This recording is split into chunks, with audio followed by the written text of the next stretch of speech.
And finally, new rule, I'm all for rallying around the flag, but let's not rally around the guy who missed all the red flags.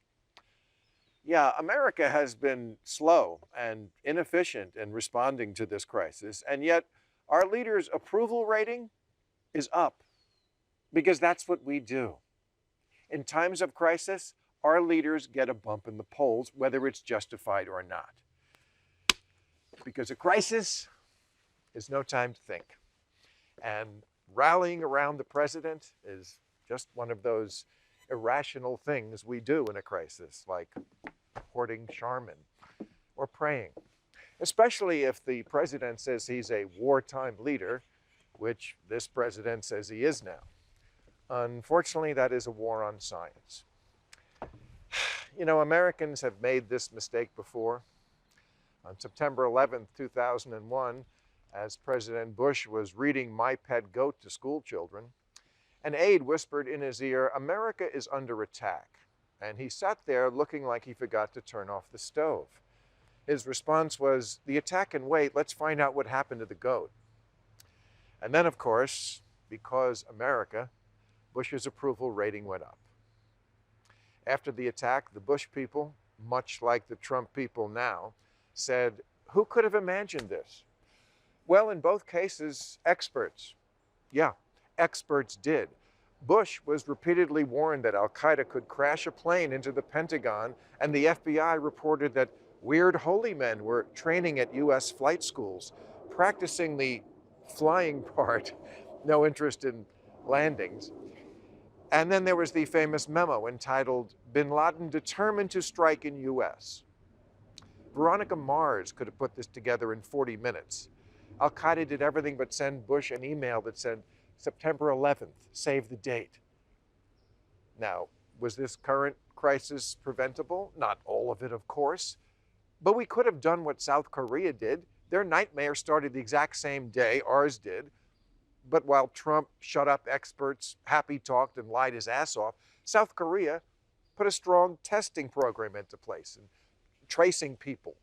And today, they have 21 times fewer the cases and 30 times fewer deaths. They didn't even have to do a big lockdown like we do. So their pets aren't always looking at them like, "Don't you have someplace to be?" If this is a war, Trump lost it in January. He's not FDR or JFK. He's LOL. So it's more than a little disturbing that he's getting a bump in the polls from all this. A bump which tells us we're once again entering into rally around the leader time, around the guy who made it worse. I mean, come on. Toilet paper is now more valuable than the dollar. We do have actual heroes here. They're working in hospitals, doctors on the front lines, stockers at grocery stores, and cashiers at weed dispensaries. But not Trump. Let's stop doing this thing where we delude ourselves into lionizing someone just because they were there when the shit hit the fan. Giuliani was not popular in New York before 9/11. And then we had a crisis, and soon he was America's mayor. New York Magazine said, "People yearn to experience his presence." Yes, his wives not so much.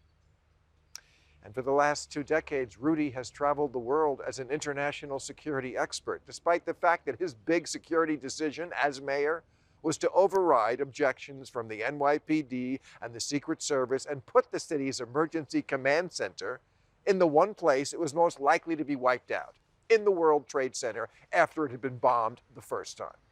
It would be like stationing your tornado response team inside a trailer park. The root problem we got here is Republicans are better at politics, and so they get elected, but once in office, they can't do anything because their idea of government is dismantling government. So let's also skip the "we need to be less partisan" virtue signaling when it's obvious Republicans have a proud, proven legacy of government dysfunction syndrome. Yesterday it was Bush and Giuliani. Today it's Trump and McConnell and Ron DeSantis, and we can only be safer when every last one of them is voted out.